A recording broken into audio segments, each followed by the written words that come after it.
बच्चों, मैं हूं आपका फिज़िक्स टीचर शफीक जोया। अच्छा बेटा, हम वेक्टर्स और इक्विलिब्रियम का चैप्टर पढ़ रहे थे और इससे प्रीवियस लेक्चर में हमने एक बहुत इंपॉर्टेंट लॉन्ग भी डिस्कस किया था, vector addition by rectangular components. और आज हम इस चैप्टर में आने वाले नेक्स्ट लॉन्ग को देखेंगे। आज का हमारा टॉपिक है बेटा प्रोडक्ट ऑफ टू वेक्टर्स, कि दो वेक्टर्स का प्रोडक्ट। इससे पहले भी हम वेक्टर का प्रोडक्ट देख के आ चुके हैं, लेकिन वो वेक्टर का प्रोडक्ट था स्केलर के साथ। क्या देखा था बच्चों हमने कि अगर हमारे पास कोई वेक्टर है ए, हम उस वेक्टर को किसी स्केलर नंबर से मल्टीप्लाई करते हैं, जैसे कि 2, तो क्या होता था, इस स्केलर नंबर के साथ जब हमने इसको वेक्टर को मल्टीप्लाई किया, जैसे 2 के साथ मल्टीप्लाई किया, तो क्या हुआ था, इस वेक्टर का मैग्नीट्यूड डबल हो गया था और डायरेक्शन रही थी सेम। इसी तरह जब हमने इस वेक्टर को किसी नेगेटिव नंबर से नेगेटिव नंबर स्केलर से मल्टीप्लाई किया था, तो क्या हुआ था, इस वेक्टर का मैग्नीट्यूड 2 की वजह से डबल हो गया था। जैसे -2 है ना, -2 से हमने इसको मल्टीप्लाई किया इस वेक्टर ए को, तो -2 की वजह से मैग्नीट्यूड डबल हो गया था, लेकिन जो माइनस आया उसने इसकी डायरेक्शन को भी क्या कर दिया था, रिवर्स कर दिया था। इसके बाद हमने देखा कि जब हम वेक्टर को किसी स्केलर नंबर के बजाय स्केलर क्वांटिटी से मल्टीप्लाई करते हैं, जैसे मैस एक स्केलर क्वांटिटी है, मल्टीप्लाई किया इसको वेलोसिटी से, तो एक नई वेक्टर क्वांटिटी बनी जिसको हम नाम देते हैं मोमेंटम का। इसी तरह जब हमने मैस एक स्केलर क्वांटिटी है, इसको मल्टीप्लाई किया एक्सेलरेशन से, तो एक नई वेक्टर क्वांटिटी बनी जिसको हम नाम देते हैं फोर्स का। तो ये थी वेक्टर की मल्टीप्लिकेशन स्केलर के साथ, स्केलर नंबर के साथ भी और स्केलर क्वांटिटी जैसे कि मैस इसके साथ। आज हमने क्या पढ़ना है, आज हमने पढ़ना है प्रोडक्ट ऑफ टू वेक्टर्स, कि दो वेक्टर्स का अगर हम प्रोडक्ट ले रहे हैं, दो वेक्टर्स को हम अगर आपस में मल्टीप्लाई कर रहे हों तो क्या होगा। अच्छा बेटा, तो दो वेक्टर्स का जो प्रोडक्ट होता है ना, यानी कि अगर हम वेक्टर का प्रोडक्ट लें वेक्टर के साथ, इसमें बेटा दो पॉसिबिलिटीज हैं कि हो सकता है अगर हम इन दो वेक्टर्स का प्रोडक्ट लें तो हमारे पास जो आने वाला नतीजा हो वो एक स्केलर क्वांटिटी हो। वो एक कौन सी क्वांटिटी हो, वो हमारे पास एक स्केलर क्वांटिटी हो। ऐसे प्रोडक्ट को जिसमें हम दो वेक्टर्स का प्रोडक्ट लें और आने वाला रिजल्ट एक स्केलर क्वांटिटी हो, ऐसे प्रोडक्ट को हम कहते हैं स्केलर और डॉट प्रोडक्ट। क्या कहते हैं, स्केलर और डॉट प्रोडक्ट। और वेक्टर का ऐसा प्रोडक्ट जिसमें हम दो वेक्टर्स को मल्टीप्लाई करें और हमारे पास रिजल्ट आए एक वेक्टर क्वांटिटी। ऐसे प्रोडक्ट को, वेक्टर और वेक्टर के ऐसे प्रोडक्ट को हम क्या नाम देते हैं, हम नाम देते हैं वेक्टर और क्रॉस प्रोडक्ट। तो इसका मतलब हुआ कि अगर हमने वेक्टर को वेक्टर से मल्टीप्लाई करना है ना, तो ये प्रोडक्ट दो तरह का होगा।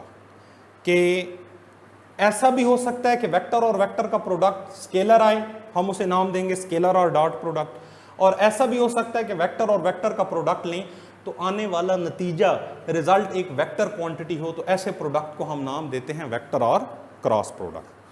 तो क्या लिखा बेटा मैंने, there are two types of vector multiplications, कि वेक्टर की मल्टीप्लीकेशन की, दो वेक्टर की वेक्टर के साथ मल्टीप्लीकेशन की कितनी टाइप्स हैं, दो टाइप्स हैं। एक कहलाती है स्केलर और डॉट प्रोडक्ट जिसमें रिजल्ट स्केलर आता है, और दूसरी कहलाती है वेक्टर और क्रॉस प्रोडक्ट। आज बेटा हम क्या पढ़ने जा रहे हैं, आज हम पढ़ने जा रहे हैं स्केलर और डॉट प्रोडक्ट।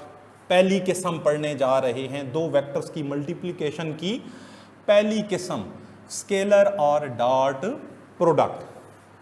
तो स्केलर और डॉट प्रोडक्ट क्या है बच्चों?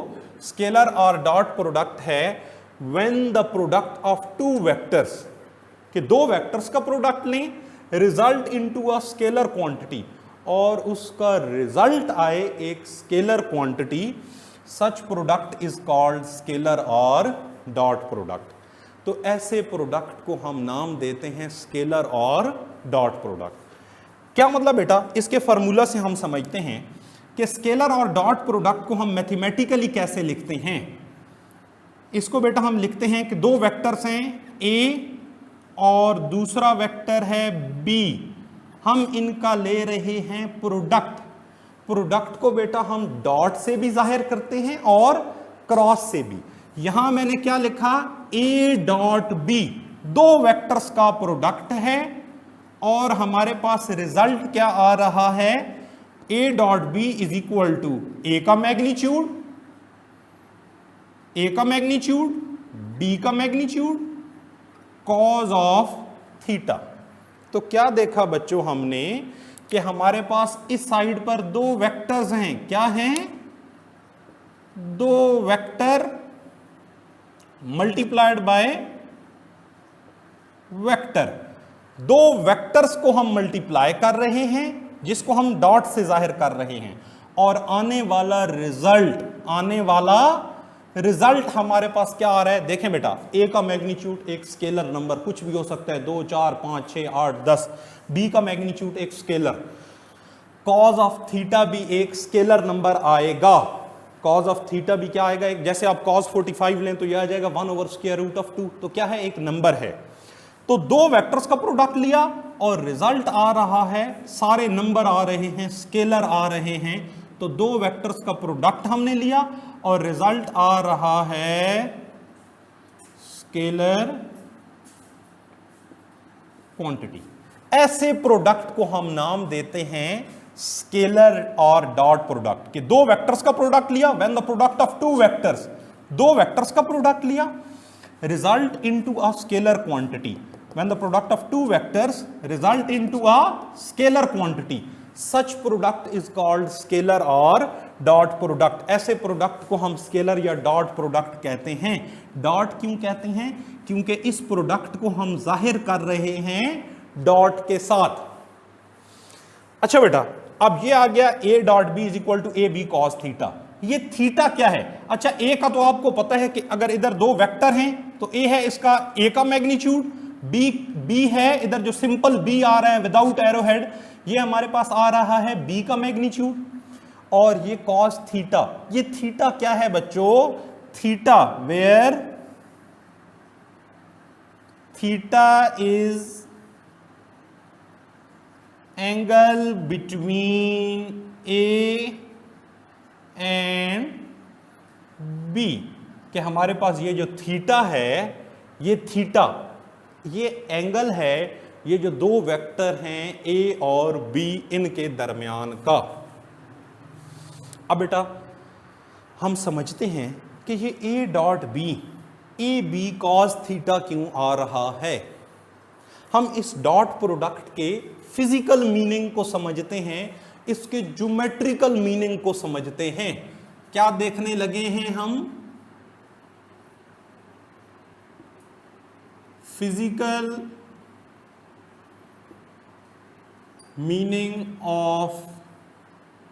मीनिंग हम देखने लगे हैं किस चीज का? डॉट प्रोडक्ट का, स्केलर और डॉट प्रोडक्ट का फिजिकल मीनिंग देखने लगे हैं। अच्छा बेटा, सबसे पहले फिजिकल मीनिंग को समझने के लिए लेट्स से हमारे पास दो वेक्टर्स हैं। एक वेक्टर है बच्चों ए और दूसरा वेक्टर है हमारे पास बी। दो वेक्टर ले रहे हैं, पहला वेक्टर ए, दूसरा वेक्टर बी। ए और बी दो वेक्टर ले रहे हैं। अब हमने लेना है इन वेक्टर्स का प्रोडक्ट। तो बेटा जब भी वेक्टर्स का प्रोडक्ट लेना हो ना, तो सबसे पहला काम आपने क्या करना है? उन वेक्टर्स की टेल्स को आपस में जोड़ देना है। जैसे ये वेक्टर है ए, ये वेक्टर है बी, तो आपने पहला काम क्या करना है? इन दो वेक्टर्स की टेल्स को आपस में जोड़ देना है। तो क्या करेंगे आप? इन दो वेक्टर्स ए और बी की टेल्स को आपस में जोड़ दें। ये आ गया बच्चों हमारे पास वेक्टर ए और ये आ गया हमारे पास दूसरा वेक्टर बी। हमने क्या किया, इन दोनों वेक्टर्स की टेल्स को आपस में जोड़ दिया। ये आ गया इन दोनों वेक्टर्स के दरमियान का एंगल थीटा। अब बच्चों जब हम लेते हैं ना इन वेक्टर्स का डॉट प्रोडक्ट, क्या मतलब ए डॉट बी, तो इसका फिजिकल मतलब क्या होता है बेटा? जब हम लिखते हैं ए डॉट बी तो इसका मतलब होता है कि आप मल्टीप्लाई कर रहे हैं magnitude of A, magnitude of A ले रहे हैं, ए डॉट बी ले रहे हैं, तो इसका क्या मतलब है, आपने मल्टीप्लाई करना है मैग्नीट्यूड ऑफ ए को किस चीज के साथ,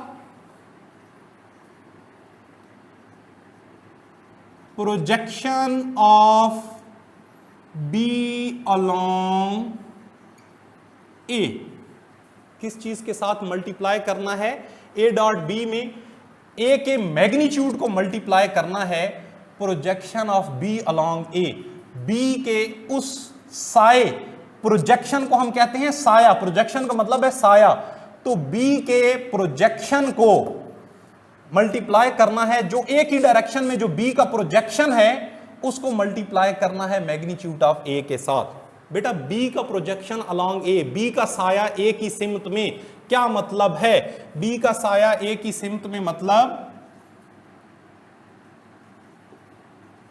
बेटा बी का साया बनाना है ए की सिमत में, तो बी के हेड से हम ड्रॉ करेंगे परपेंडिकुलर, बी के हेड से हम ड्रॉ करेंगे परपेंडिकुलर। हमने रेक्टेंगुलर कंपोनेंट्स ऑफ वेक्टर में ये बात देखी थी।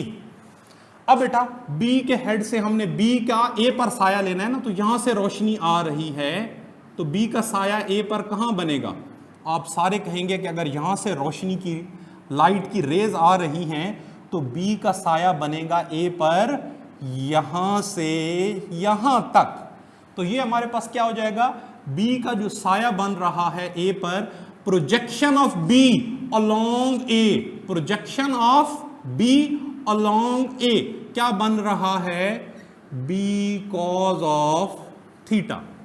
तो ये बन गया यहां से लेकर यहां तक, बी का साया बन गया ए की सिमत में। तो क्या हो गया बच्चों, जब हमने ए डॉट बी लिखा तो मतलब ए के मैग्नीट्यूड लेना है और प्रोजेक्शन ऑफ बी लेना है अलोंग ए, कि बी का साया लेना है ए की डायरेक्शन में। तो बी का साया ए की डायरेक्शन में क्या आ गया बच्चों, बी का साया ए की डायरेक्शन में क्या आ गया, बी कॉज ऑफ थीटा। तो ये क्या हो जाएगा, ए डॉट बी इक्वल हो जाएगा मैग्नीट्यूड ऑफ ए का मतलब है simple A, projection of B along A का मतलब है बी कॉज ऑफ थीटा, तो ये हो जाएगा A B cos of theta. अब इसका एक दूसरा मतलब भी समझें, जब आप लिखते हैं ना ए डॉट बी, इसका एक और मतलब भी आप बेटा देखें कि A dot B, A dot B इसका मतलब होता है आपने मल्टीप्लाई करना है मैग्नीट्यूड ऑफ ए को, मैग्नीट्यूड ऑफ ए को किस चीज के साथ, magnitude of component of B in the direction of A. क्या मतलब बेटा, ए डॉट बी का हम दूसरा मतलब समझने जा रहे हैं कि ए डॉट बी का मतलब है आपने ए के मैग्नीट्यूड को मल्टीप्लाई करना है, ए के सिर्फ मैग्नीट्यूड को मल्टीप्लाई करना है किस चीज के साथ, B, magnitude of component of B, B के उस कंपोनेंट का magnitude in the direction of A, जो कि ए की डायरेक्शन में है। तो बी का कौन सा कंपोनेंट है ए की डायरेक्शन में, बेटा ये थीटा के साथ वाला जो कंपोनेंट होता है जिसको हम बी कॉस थीटा कहते हैं, ये है ए की डायरेक्शन में। तो ये हमारे पास क्या हो जाएगा बेटा कि ए डॉट बी का मतलब है magnitude of A multiplied by component of B component of B in the direction of A, जो कि क्या है बी कॉज ऑफ थीटा। याद करें ये बी कॉस थीटा क्यों आ रहा है बेटा, याद करें जब हमने रेक्टेंगुलर कंपोनेंट्स ऑफ वेक्टर पढ़ा था तो उसमें थीटा के साथ वाला कॉस थीटा वाला कंपोनेंट होता है और थीटा के सामने वाला साइन थीटा वाला कंपोनेंट होता है। हम प्रीवियस लेक्चर में ये चीज पढ़ के आ चुके हैं। अगर आपको ये क्लियर नहीं है तो हमारा पिछला लेक्चर देखें जिसमें हमने रेक्टेंगुलर कंपोनेंट्स ऑफ वेक्टर को समझाया था। तो क्या हो गया बच्चों, ए डॉट बी क्या हो गया, ए डॉट बी क्या हो गया, अगर हम लिखते हैं ए डॉट बी तो ए का मैग्नीट्यूड मतलब A, projection of B along A, या projection of B along A कितना है बी कॉस थीटा, या magnitude of B in the direction of A वो भी क्या है बी कॉस थीटा। दोनों बातों का मतलब एक ही बात है। तो ये क्या हो गया, ए डॉट बी इक्वल आ गया मैग्नीट्यूड ऑफ द ए और साथ component of the B in the direction of A क्या आ रहा है बच्चों, B cos of theta. Projection of B along A, magnitude of the component of B in the direction of A कितना है B cos of theta. तो ए dot B किस चीज के इक्वल आ गया, A B cos of theta, A B cos of theta. अच्छा बच्चों, जब हम लिखते हैं बी डॉट ए इसका क्या मतलब होता है, for B dot A, for B dot A, कि जब हम लिखते हैं बी डॉट ए इसका क्या मतलब होता है। तो बेटा जब हम लिखते हैं बी डॉट ए तो ये है वेक्टर हमारे पास बच्चों, ये वेक्टर है हमारे पास ए, ये वेक्टर है हमारे पास बी, ए, ये वेक्टर आया बी।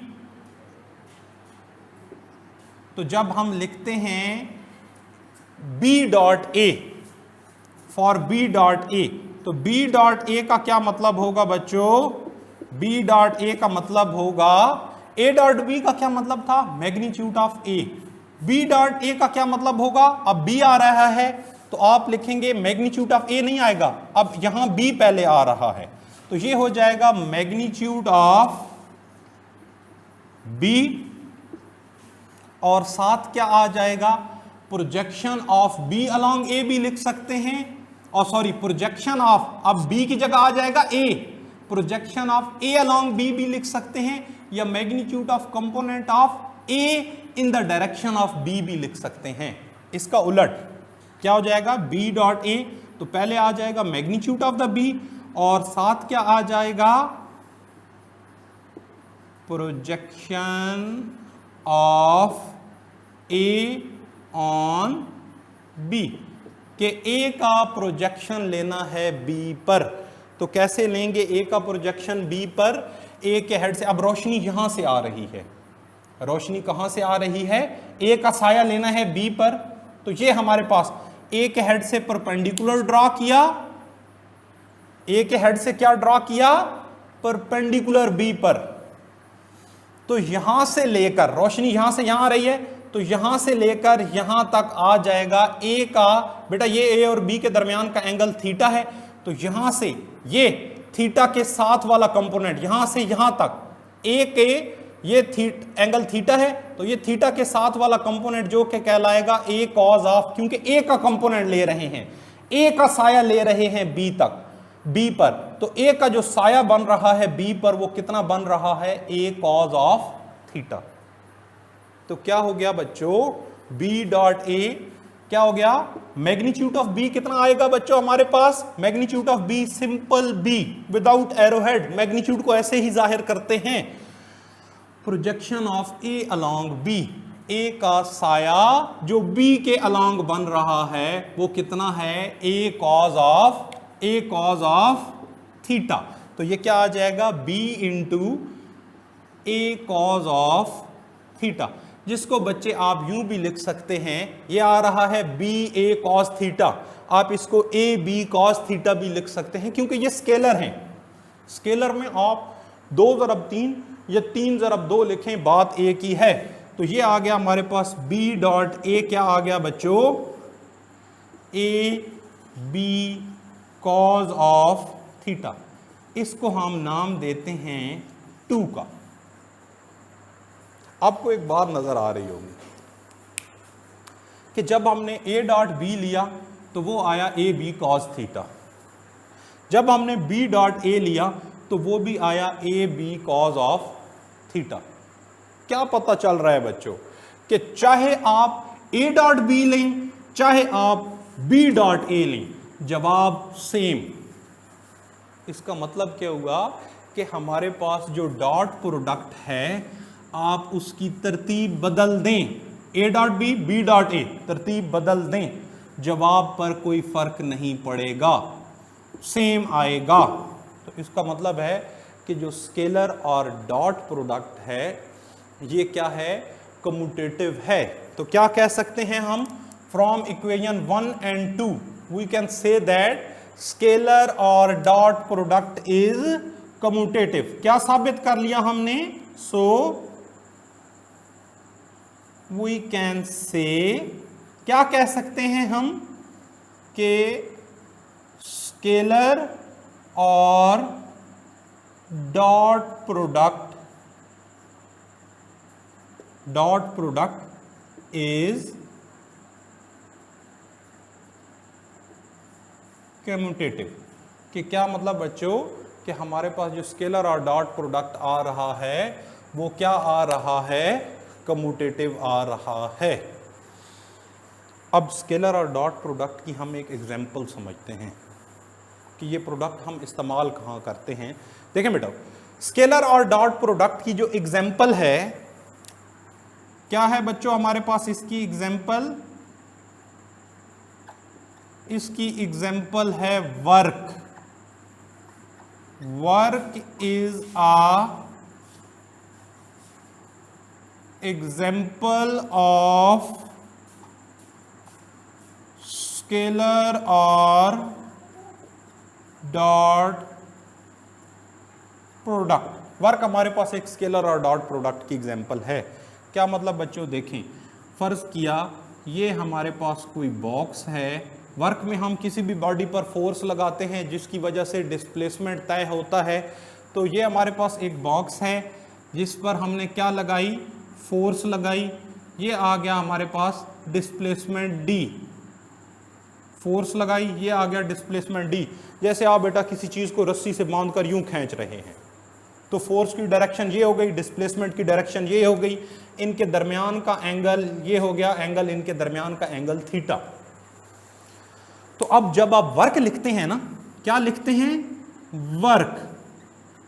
ये क्या होता है वर्क, बेसिकली बच्चों वर्क हमारे पास होता है magnitude of the displacement, magnitude of displacement. आप डिस्प्लेसमेंट के मैग्नीट्यूड को मल्टीप्लाई करते हैं फोर्स के उस कंपोनेंट के साथ जो डिस्प्लेसमेंट की डायरेक्शन में होता है, और फोर्स का वो कंपोनेंट जो डिस्प्लेसमेंट की डायरेक्शन में है वो कितना होगा, ये थीटा के साथ वाला क्या हो गया, एफ कॉज ऑफ थीटा। तो क्या हो गया, हमारे पास फोर्स का वो कंपोनेंट जो डिस्प्लेसमेंट की डायरेक्शन में है, या projection of F on D, projection